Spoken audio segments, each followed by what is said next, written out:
살아계신 아버지 하나님 감사합니다. 우리가 많은 일을 할 수 있고 가장 좋은 것을 택할 수 있으나 그 어떤 많은 일들, 대단한 일보다, 세상의 어떤 좋은 일보다 하나님을 만나고 하나님을 찬양하고 하나님과 함께하는 임마누엘을 고백하고 누리고 체험하는 것보다 더 귀한 것도 더 복된 것도 없음을 고백합니다. 이 시간 주의 성령으로 함께하여 주시옵소서. 우리의 찬양을 받으시고 우리의 기도를 받으시사 우리를 속히 예배의 자리로, 예배의 현장으로, 삶에서의 예배, 공예배에서의 현장, 그 모든 것들을 분명하게 회복하는 시간 되어질 수 있도록 역사해 주옵소서. 믿고 감사를 드립니다. 예수 그리스도의 이름으로 간절히 기도합니다. 아멘. 여러분 반갑습니다. 오늘 저녁에 우리가 함께 나눌 말씀은 시편 43편 1절로 5절까지의 말씀입니다. 지난주 우리 같이 시편의 말씀을 보면서 시편 42편과 3편이 나눠졌지만 한 편이라고 했던 게, 여러분 오늘도 봤지만 오늘 읽은 5절과 42편에 읽었던 5절과 11절이 같은 후렴구라고 했죠. 그래서 우리 찬양을 지금 했던 것처럼 유행가나 다른 가곡이나 가사가 있는 노래들을 보면 후렴구는 반복하는 거잖아요. 1절 가사가 있고 후렴 한번 하고, 2절 가사가 있고 후렴 한번 하고, 3절 가사가 있고 후렴 한번 합니다. 그래서 42편 1절에는 이 시의 표제어라는 것이 있어요. 근데 43편은 그 표제어가 없이 이렇게 연결되어집니다. 자, 그래서 우리가 알아야 될 것은 뭐냐면 시편 42편에는 애가 슬픔을 노래하고 후렴을 하는 겁니다. 하나님 나를 구원해 달라고, 하나님 나를 기억해 달라고, 나는 하나님으로 영원히 찬양하겠다고 그 노래를 합니다. 그러나 두 번 다 1절 2절이 다 무슨 노래냐면, 따라합시다. 애가는 슬픔의 노래예요. 내가 육신이 너무 아프다, 혹은 심적으로 마음으로 너무 힘들다, 혹은 다른 사람의 문제와 사건 때문에 견디기 어렵다라고 하는 애가의 노래가 있고, 그 두 번의 큰 애가 속에서 이제 마지막 중요한 오늘 시편 43편 1절부터 4절까지는 뭐냐면 기도입니다. 여러분, 우리의 슬픔의 노래가 뭘로 바뀌어야 되냐? 기도로 바뀌는 것. 그것이 인생 결론이 되는 겁니다. 오늘 서론은 뭡니까? 하나님께서 나의 피난처가 되심을 경험하라. 하나님께서 나의 피난처가 되심을 경험하라. 이것이 우리가 먼저 붙잡아야 될 것입니다. 그러면 애가, 슬픔의 노래가 기도가 되는 거죠. 하나님께서 내 피난처가 되심을 우리가 경험하면 그 피난처로 피하여서 그 피난처에서 보호를 받고 나의 피난처가 되신 하나님께 뭐 할 수 있습니까? 슬프게 부르짖는 것이 아니라 기도할 수 있는 것이죠. 그래서 시편 42편에 있었던 두 절의 애가, 개인의 애가와 나라 국가 전체의 애가 무슨 일이었냐면 성전에서 예배 드릴 수가 없게 된 겁니다. 환난과 문제와 고통 가운데 더 이상 성전에서 예배조차를 드릴 수 없게 되는 그 문제 속에서 내 개인도 슬프게 됐고 우리나라도 슬프게 됐어요. 그럼 비통함 가운데 울었단 말입니다. 슬픔의 노래를 불렀단 말입니다. 그런데 그 슬픔의 노래가 누구요? 하나님께서 나의 피난처이심을 경험한 자에게는 계속 울고만 있지 않습니다. 하나님이 나의 피난처시고 나를 붙드시는 분이란 것을 경험했던 경험이 있고 체험했던 체험이 있고, 그것을 우리가 기억하고 안다고 한다면 그 자리에 주저앉아서 눈물만 흘리고 있는 것이 아니라 나의 피난처를 바라고 피난처로 나아가는 것이죠. 그래서 쉴만한 물가로 가기도 하고요. 큰 폭풍우 가운데는 그 큰 반석의 틈에 들어가서 안전하게 피난처를 찾아가는 것이죠. 여러분, 하나님께서 나의 피난처가 되심을 경험하시기 바랍니다. 여러분이 경험했던 하나님, 나의 피난처가 되셨던 하나님을 확인하고 그 주님을 다시 기억하면 우리의 모든 슬픔의 노래가 무엇이 된다고요? 기도로 바뀌는 것입니다. 피난처이심을 경험한 자, 체험한 자는 슬픔으로 눈물 흘리고 그치는 것이 아니라 그 슬픔의 모든 눈물에, 우리 42편에도 나왔습니다. 눈물이 내 입술로 들어왔다. 그 쓴 눈물이 내 입술로 들어온 그 쓴물이 이제는 우리에게 찬송으로 피어나서 기도가 되어지는 것이죠. 이것이 저와 여러분이 붙잡아야 될 첫 번째 내용입니다. 피난처가 되시는 하나님.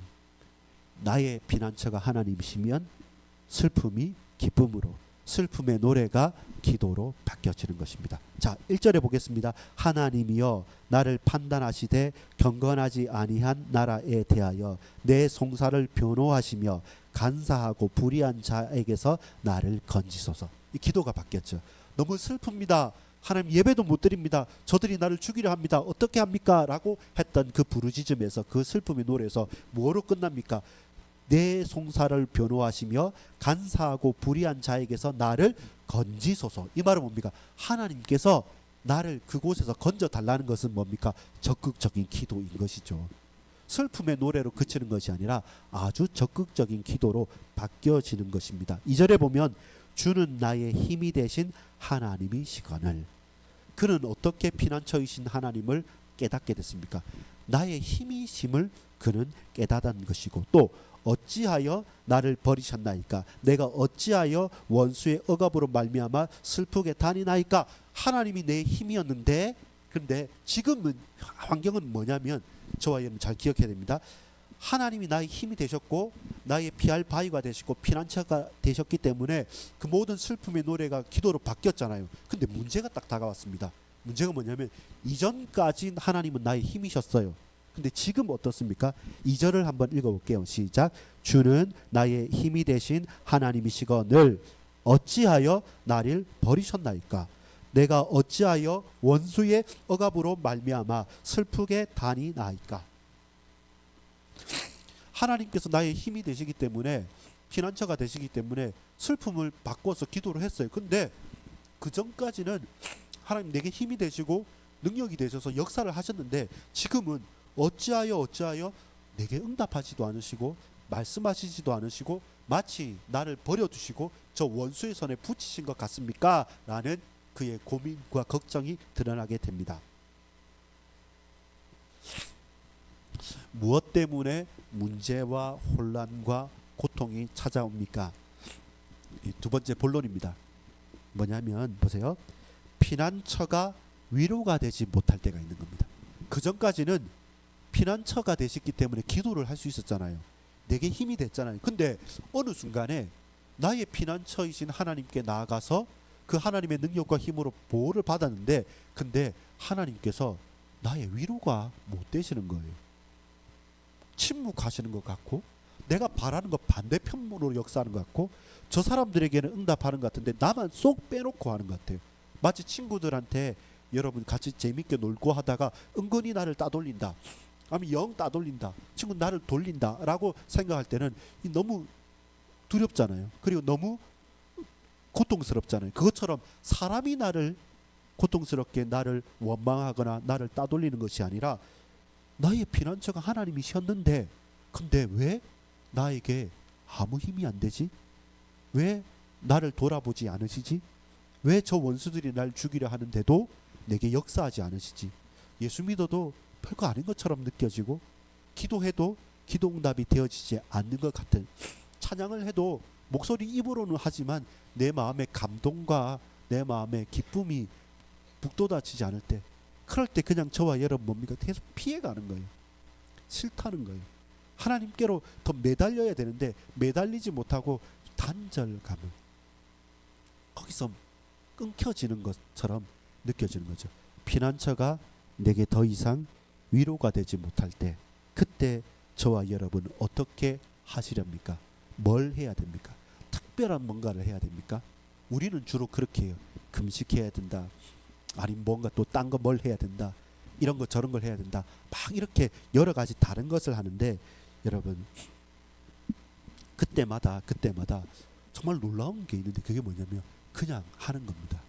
뭘 하는 거냐면 그냥 기도하는 거고, 그냥 말씀 있는 거고, 그냥 살아가는 겁니다. 특별한 게 아니라 하나님 우리에게 이미 주신 것들로 그냥 그곳으로 걸어가는 것이죠. 근데 놀란 건 뭡니까? 아무것도 안 보이는 것 같잖아요. 안개 속에 있는 것 같잖아요. 그리고 아무 답도 없는 것 같고 내가 이러다 죽을 것 같지 않습니까? 근데 그냥 걸어가는데 내가 느끼지 못했을 따름이지 사실 주님께서 나를 붙들고 계셨다는 겁니다. 그것을 우리가 혼미해지고 우리가 메말라져서 내게 가까이 계신 주님, 나와 함께 계신 주님, 나를 내 손을 붙들고 자기 십자가를 지고 난 내 십자가를 지고 간다 했는데 주님께서 나를 지고 가셨다는 사실들을 우리가 그 안개가 확 사라질 때 그제야 보이는 겁니다. 운전을 하다가 보면 엄청 짙은 안개가 있을 때가 있습니다. 근데 갑자기 햇빛이 착 나고 어떤 지대를 착 넘어갔을 때 그 전혀 보이지 않았던 게 갑자기 확 이렇게 펼쳐 보이는 것처럼 여러분, 피난처 되신 하나님께서 나에게 위로가 되지 못할 때 우리는 그만큼 하나님을 의지했던 것만큼 그 이상으로 하나님을 신뢰하지 못하고 믿어봤자 별거 아닌 것처럼 스스로 낭망하고 낙심하고 자책하면서 하나님조차도 싫어하고 하나님조차도 떠나려고 합니다. 근데 여러분, 그냥 가는 겁니다. 뭘 붙잡고요? 말씀을 붙잡고요. 뭘 붙잡고요? 하나님 약속을 붙잡고. 뭘 붙잡고요? 내가 하나님의 자녀인 것과 누가 뭐래도 하나님 살아계신다는 사실, 그 십자가의 길로 끝까지 예수님 가셨다는 그걸 붙잡고 우리는 그냥 가는 겁니다. 막연하게 가는 것이 아니라 말씀을 붙잡고 그냥 가는 겁니다. 그냥 가다가 보면 여러분, 환난 중에서 저와 여러분이 정말로 기도해야 될 것, 나의 고백이 차착 열려지는데 그게 뭐냐면 결론적입니다. 자 보세요. 서로는 나의 피난처가 되심을 경험해야지만 슬픔의 노래가 기도로 바뀐다고 했죠. 본론은 뭐냐면, 그런데 우리가 너무 이 나를 살아가면서 계속 갈등과 걱정과 근심이 계속 다가오는 건 뭐냐면, 내 마음 같지 않은 것은 무엇이냐면, 문제와 혼란 속에 계속 걸려 넘어지는 이유는 뭐냐면, 피난처였는데 하나님 피난처가 맞는데, 근데 어느 순간 나도 모르게 갑자기 이 피난처가 내게 위로가 되지 않을 때가 있습니다. 그때가 순간순간 우리의 인생의 굴곡이 되었을 때마다 오는 거예요. 여러분, 우리 친구들 보면 시험을 쳤는데 당연히 합격할 것처럼 생각했는데, 나는 렘넌트, 나는 하나님 자녀, 나는 누구 하면서 나는 반드시 하나님 자녀니까 할 거야 라고 되었는데 그게 다 안 됐어요. 당연하게 믿었던 건데 이상하게 어렵게 안 됐어요. 그러면 내 삶의 모든 토대가 무너진 것처럼 느껴질 때가 분명히 있습니다. 사람과 관계에서나 몸된 교회를 섬기는 부분에서나 우리의 가정과 가문에서도 마찬가지입니다. 그렇게 피난처이신 하나님께서 나에게 위로가 되지 않을 그 벽을 만났을 때, 그때 저와 여러분 좌절하잖아요. 좌절할 수도 있고 눈물 흘릴 수도 있고 어쩔 때는 잠시 도망가고 싶거나 그리고 불신앙하는 것 또한 우리 인간은 사실입니다. 그럴 수 있습니다. 근데 거기에 머무르는 것이 아니라 keep going, 가는 거죠. 뭐 어떻게 가는 겁니까? 나를 믿으라 하고 세상을 쫓아서 세상의 목소리를 향해 가는 것이 아니라 우리가 들었던 말씀, 지금 살아계신 하나님, 내가 전혀 믿어지지 않고 전혀 메마르러서 하나님 부르기조차 싫지만, 그러나 그 하나님, 나는 안개 속에 갇혀 있지만 하나님 지금 그 속에서도 나를 붙들고 계신다는 사실, 내가 느끼지 못할 뿐이지 하나님 지금도 역사하고 계시는 것은 분명한 것이거든요. 그래서 가는 거예요. 말씀을 붙잡고 기도가는 거예요. 근데 여러분, 또 경험이 있지 않습니까? 그렇게 위로가 되지 않아 그때 특별히 다른 것 한 건 없는데, 근데 대화하다가 예배드리다가 성경 보다가 그리고 하나님께 엎드리다가 그때 어느 순간 어떤 만남과 사건과 일들과 대화와 기도와 그 삶의 속에서 갑자기 회복되는 경험들을 우리는 보지 않습니까? 그때마다 우리는 다시 돌이키죠. 하나님 역사하고 계셨는데 왜 내가 그걸 몰랐지? 왜 내가 그 불신앙을 했지? 이렇게 우리는 늘 이 길에서 좌표를 계속 찾아가는 그 가운데 있는 거죠. 여러분, 피난처가 내게 위로가 되지 않을 때, 그때 그 사이 그곳에서 그 좌편에 있었던 강도처럼 사람들처럼 같이 부하내동에서 휩쓸려서 나 십자가에 밝히고 나를 해라, 이게 아니라 우편 강도처럼 나를 기억해 주십시오. 내가 이런 죄 지어서 나를 구원해 달라 차마 말하지 못하고 나를 기억해 주십시오 라고 할 때 예수님께서는 그 우편 강도에게 말씀합니다. 네가 오늘 나와 함께 낙원에 있으리라. 그 기회를 그는 붙잡았어요. 우리가 비록 피난처였던 하나님께서 어느 순간에 내 냉랭한 심령 가운데 위로가 되지도 않고 힘이 되지 않을 그 절벽 앞에 설 때가 있습니다. 그때 기회를 잡아야 돼요. 그때 믿음을 진정으로 고백할 때입니다. 그래서 여러분 평상시 삶이란 게 중요합니다. 계속 그냥 예배 자리에 서 있었고 그리고 기도하려고 했고 그리고 찬양하려고 했지만 그 늪과 같이 우울의 깊은 곳에 갑니다. 여러분 신앙의 위인들이나 그 바울도 그랬고요. 엘리야 같은 경우도 그랬습니다. 아주 능력의 선지자 엘리야도 그 40주 40야를 가면서 깊은 침울함을 겪게 되거든요. 교회사에 있었던 루터 같은 경우도 마찬가지입니다.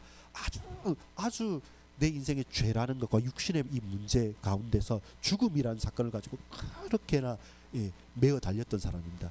루터는 원래 신부였잖아요. 수도사였잖아요. 근데 수도 원장이 루터한테 명령을 내린 게 있습니다. 뭐냐면 여러분 오늘 금요일 같은 경우에는 어떤 분들은 금식하기도 하고 또 일주일 금식하기도 하고 하잖아요. 이 고난절 동안에는. 근데 루터는 밥 먹지 않고 밥 먹듯이 뭐 했냐면 고행을 했어요. 육체적으로 막 하고 뭐 그 탑 같은데 그 자갈 같은 데를 막 이렇게 기어서 올라가고 자기 육신을 치고 하니까 수도 원장이 루터한테 명령 내리면 너는 더 이상 고행하지 마, 금식하지 마. 그럼 죽는다. 그러니까 그렇게 하지 말라고 할 정도로 내 마음에 뭔가 있는 것을 풀어보기 위해서 이렇건저렇건 많이 했던 사람이기도 합니다. 그만큼 우리 인생을 걸어가는 가운데 위로가 되지 않는 깊은 웅덩이를 만날 때가 있습니다. 42편에 우리 보면 1절에 보면 하나님이여 사슴이 시냇물을 찾기에 갈급한 같이 내 영혼이 주를 찾기에 갈급하나이다 하잖아요. 그 갈급함이 있는 거죠.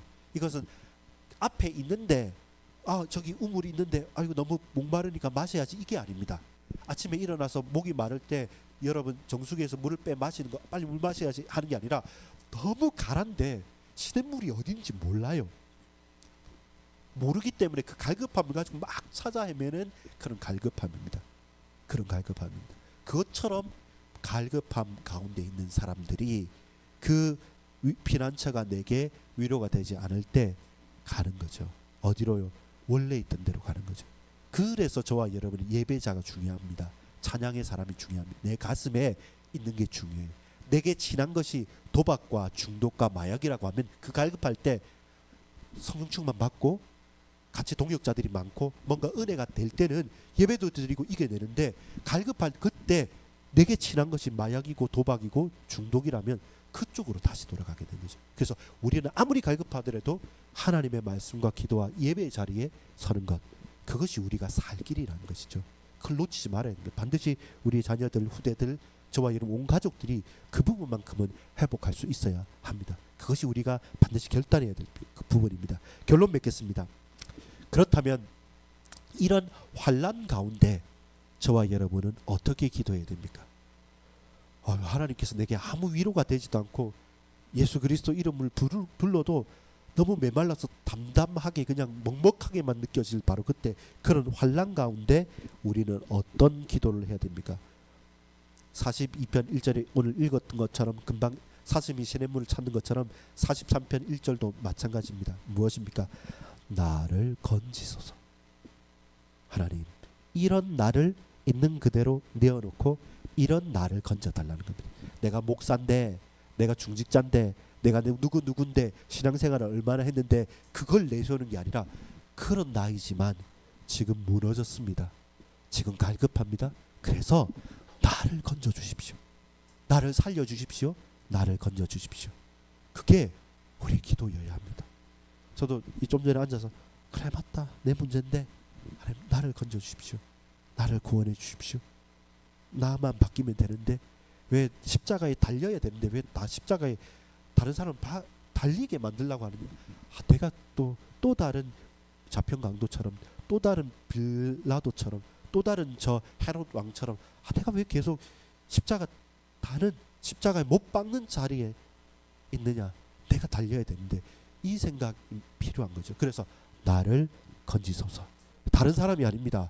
왜 나는 괜찮고 다른 사람이 안 된다 이게 아니라 내가 달려야 되고 나를 건져달라는 게 그게 환난 중에 첫 번째 기도입니다. 다른 사람 문제가 아닙니다. 나를 구원해달라고. 그게 첫 번째 기도입니다. 환난 중에 낙심하지 않는 것은 깊이 기도할 수 있는 것은 무엇 때문에 그렇습니까? 하나님은 당신께 간구하는 당신의 백성의 기도를 결코 외면치 않기 때문에 저와 여러분 더더욱 주님께 매어 달려서 나를 건지소서. 환난 중에 나를 건지소서. 그것이 첫 번째 기도고, 환난 중에 두 번째 기도는 뭡니까? 이제는 선포하는 겁니다. 누구에게? 야, 너희 대적 저리 가. 나를 괴롭히는 누구누구 이렇게 해. 이게 아니라 오늘 본문은 뭐라고 합니까?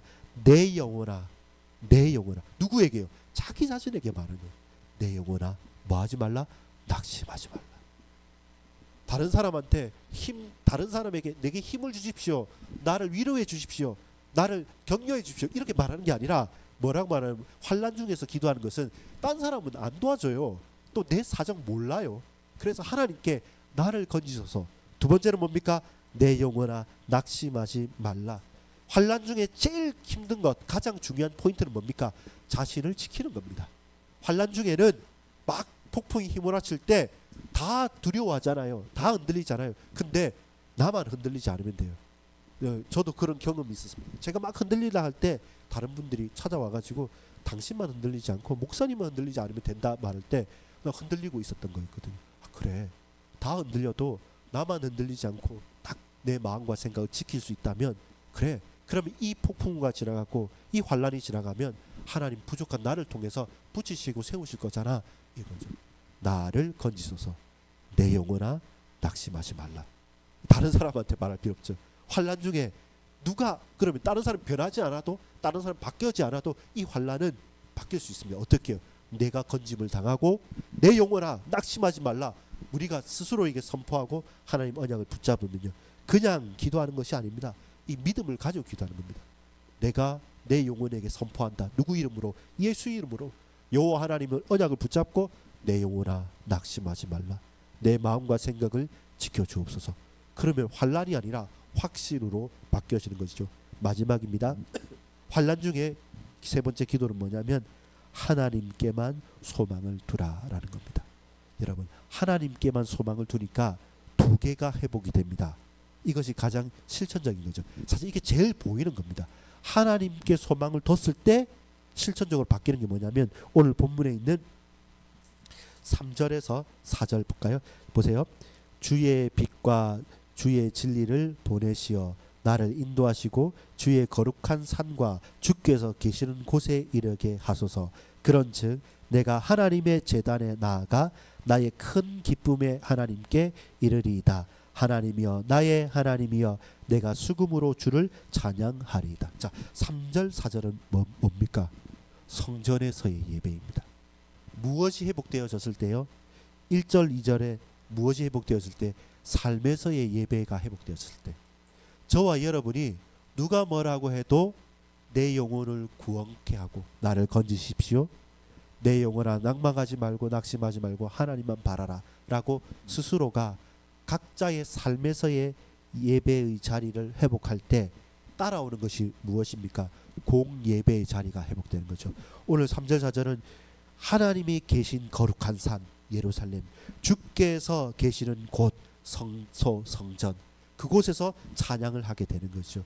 여러분, 42편이 어떤 기도고 어떤 애가라 했습니까? 예배 드릴 성전이 무너져 버리고 예배 드릴 수 있는 환경이 끊어졌을 때 그때 울면서 하나님께 엎드렸지 않습니까? 근데 시편 43편의 해답은 뭐였습니까? 네가 부르짖으라, 내가 응답할게. 환난 가운데서도 괜찮다. 네가 하나님께서 너를 건지실 것이라는 분명하게 나의 삶에서의 예배의 자리를 회복하는 그것이 그대로 연결되어져서 주의 성산에서 주님 계신 곳에서 주님께 찬양하는 모든 찬양대까지 합쳐서 공적인 예배가 회복되어지는 것이죠. 여러분, 그것이 우리가 환난 가운데 반드시 붙잡아야 될 것입니다. 이 밤에도 반드시 회복해야 할 것입니다. 여러분, 승리하십시오. 그리고 믿음을 붙잡으십시오. 나의 삶에서의 예배의 자리를 회복하면 공예배의 자리도 반드시 회복됩니다. 그것을 붙잡고 여러분 이 자리에, 공예배 자리에 왔지 않습니까? 여러분이 회복한 이 현장이 이제 우리의 모든 성도들의 현장까지 회복되어지고 고백되어지고 누려질지 간절히 소망합니다. 기도하겠습니다. 우리 함께 기도하실 때 다른 것이 아닙니다. 우리 하나님께서 복 주시고 역사하시는 은혜는 그 어떤 것으로 그 무엇으로 바꿀 수가 없습니다. 주님께서 내게 말씀하시고 깨닫게 해달라고 우리 같이 한번 기도하실 때 내 삶에서의 예배의 자리를 회복하고 그것이 공예배가 회복되어지는 현장이 되어질 수 있도록 우리 모든 성도님들, 우리 모든 주의 권속들, 우리 모든 심령 친령들 환난 가운데도 문제 가운데도 피난처가 되신 하나님께로 나아가고 피난처가 되신 주님께 우리가 위로받지 못할 때 그때 더욱더 주께 매달려 환난 중에 기도를 회복하게 하여 주옵소서. 같이 기도하겠습니다.